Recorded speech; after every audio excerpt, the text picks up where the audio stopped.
Scott Siff is the founder and CEO of Pivoters, an AI native job platform reinventing how people 55 plus find meaningful work and how employers tap experienced talent. With that, Scott, we're excited to hear your presentation and I'd like to welcome you to the event. Thanks so much. I'm really delighted to be here. Hello, everyone. As Mike just said, my name is Scott Siff. I'm the CEO of actually two companies, one relevant to this talk and the other one not. The first one, the one that's not relevant for this talk, let me get that out of the way, is called Quadrant Strategies. At Quadrant, we help top companies in the world, around the world, develop strategies for their most important challenges. The second company, the relevant one that I'm going to talk about, is called Pivoters. Pivoters is a fully AI native job matching platform for people 55 plus and for employers looking for a fresh source of talent. Working on Pivoters has had me very focused on the job market and on workers 55 and over. Today, I want to talk about both of those topics, the job market and people 55 plus. And I want to do that in the context of a couple major demographic shifts that are currently being overlooked by almost every major industry. Perhaps contrary to what you think you know about the labor market, which is that jobs are disappearing, at least that's what the word is, the contrary is actually true, that these demographic shifts that I'm going to talk about will actually make finding workers really challenging over the coming years. In fact, that's already starting to happen. But I will also talk about the solution to that problem. The solution may be as surprising to many of you as the problem itself is. To give you a preview, the solution is an overlooked group of workers that I call pivoters, the experienced 55 plus workforce that is the hidden key to solving our current labor crisis. But let's first talk about the problem.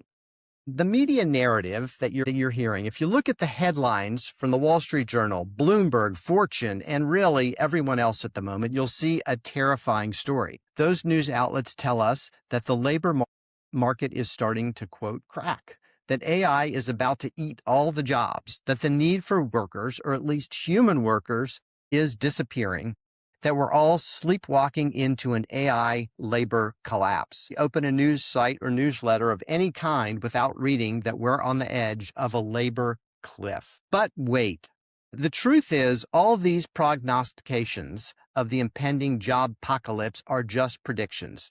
The facts tell a whole different story. Despite the talk of a bad market for job seekers, the Bureau of Labor Statistics says we currently have 7.4 million job openings. 7.4 million openings. Contrary to common perceptions, companies are actually struggling to find workers. Still have available workers. There is a little bit of slack in the market, at least at the moment. The issue is that the current job matching system isn't working. Workers are just not finding the jobs. And the bigger job market story is even worse than that normal friction of people finding jobs. While the problem today is that the right people aren't getting connected to the right jobs, studies say that we will have an actual deficit of 6 million workers by 2032, like not enough people to fill all the jobs. That's a different and even bigger problem. We just won't have enough people for the jobs. It's also contrary to what you're reading in the headlines. So why is the system breaking? What actually is going on here? How can it be? Why today aren't people finding those 7.4 million jobs that are open? And why in just a few years will there be simply not enough people, period, for all the jobs? Let's dig into what's going on here. Let's talk first about the broken process that I mentioned. The problem today, the 7.4 million unfilled jobs. Why is the job matching infrastructure, in particular all the online job boards, no longer working to get people in those jobs? What happened? The answer, in short, is AI.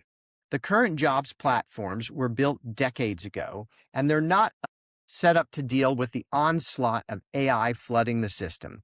AI has broken the system. The online jobs boards are being overwhelmed by bot applicants and bot employers and bot reviewers. Estimates are that well over half and maybe as many as 2/3 of the applicants and the jobs being listed today on job boards are bots, bots, phishing, and zombie listings. That's why jobs today are just not getting filled.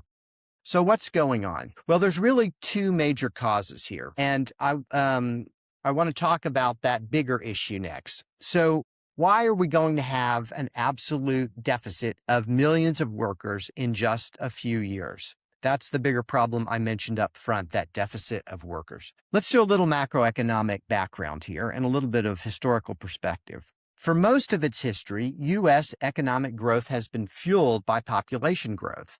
That population growth has in turn been driven by two engines, both of which have shut down.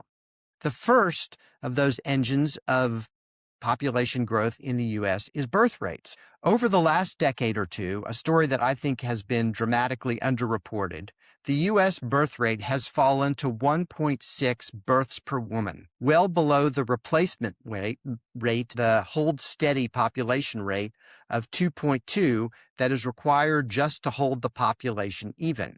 We have now joined the ranks of many countries in Europe where shrinking populations and declining birth rates have been muffling economic growth for decades.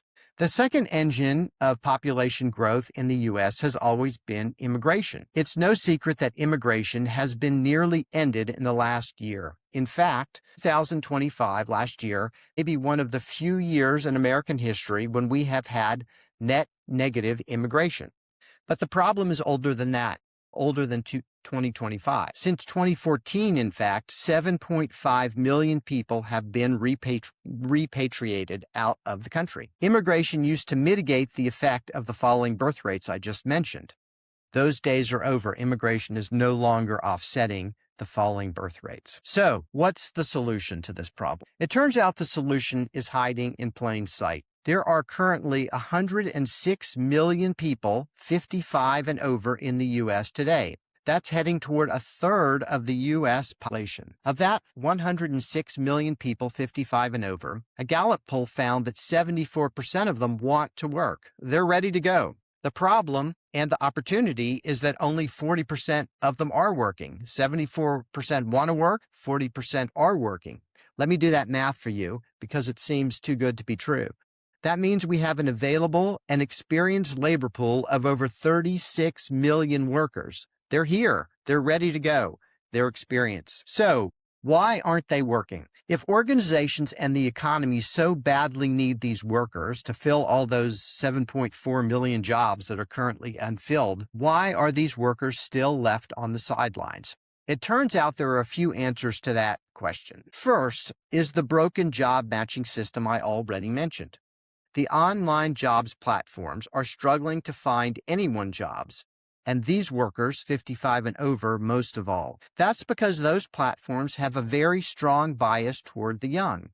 The average age of job seekers on most of these platforms is just 28 to 32 years old. If you show up as a 65-year-old, no matter how perfect a fit you are for the job you're looking at, assuming you make it through all the noise and clutter and bots and fraud on the boards in the first place to get to an actual employer, any employer will naturally look at you as someone over 55, and we're doing there among all those 20 and 30-somethings.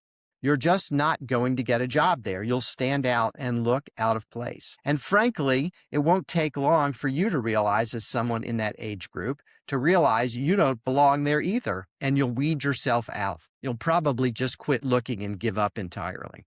The second barrier is the preconceptions about when people should retire. It turns out that the idea of a retirement age was codified into law in the U.S. in 1935 with the passage of the Social Security Act. That act set the retirement age at 65 years old. At the time, though, life expectancy was only 61 years old, 4 years younger than the supposed retirement age or than the legislated retirement age. That meant that for most people, retirement was really a theoretical construct because the retirement age was several years later than most people lived. Fast forward almost 100 years to today. The retirement age hasn't really moved. It's still set at about 65, and it's really locked in most people's minds at about 65. And because it's set at that age, it's set in the head of recruiters as well. People expect that people in their mid-60s, even starting in their mid-50s, should be heading toward retirement. But if you're 55 today, your life expectancy is well over 80, no longer 61 years old as it was when the Social Security Act was passed. That's decades older than the retirement age. Our notion of retirement is now a century out of date and about 2 decades, and pun intended, it needs to be retired, that idea of a retirement age. It's no wonder that 93% of adults in this age range report experiencing ageism. It's locked into the brains of all of us and all the organizations and businesses in the country.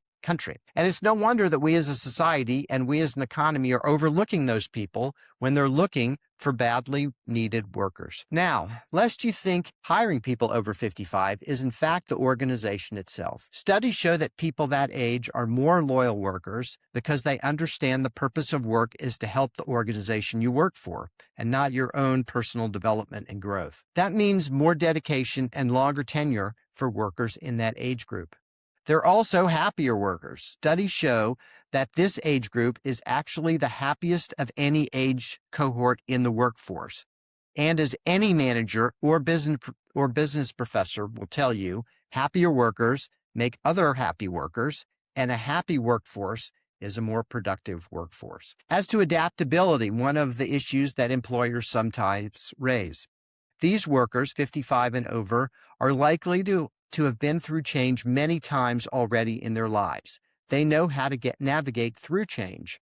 They're calmer in the face of change, especially compared to people who may be facing a big workplace change for the first or second time, those young people I talked about who are the main job seekers on the job boards. Finally, these folks 55 and over create a more resilient workforce for an organization. Numerous studies show that having people across generations in a workplace creates a higher degree of strength and dynamism and resilience than a more homogeneously young workplace. All of that is money in the bank for the business. But I don't want to overlook at all that hiring workers that age is good for them and good for society as well. The simple fact is that continuing to work is good for a person in all sorts of ways. Studies show that people who work past 55 live as much as 7.5 years longer than people who don't. Forget about avoiding food additives and working out and everything else. The best thing you can do for your longevity is to continue working. In living those extra years, people are healthier as well. They're living better lives. And by the way, in living longer and healthier lives, they're way less of a burden on the healthcare system and on Medicare, which is good for all of us taxpayers who are paying into the Medicare system.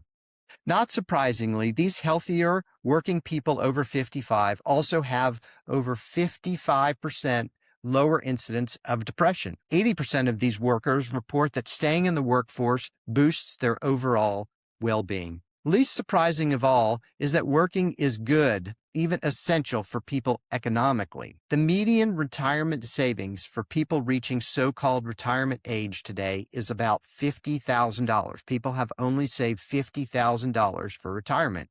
But experts say you need about $1 million saved to live a decent life through all those decades that I talked about before, that is the current lifespan of people. That's a big delta in terms of money. So in case you're worried that folks are going to work for just a couple of years past 55 and then stop to go play golf and travel and live the high life, this economic reality should put your mind at ease.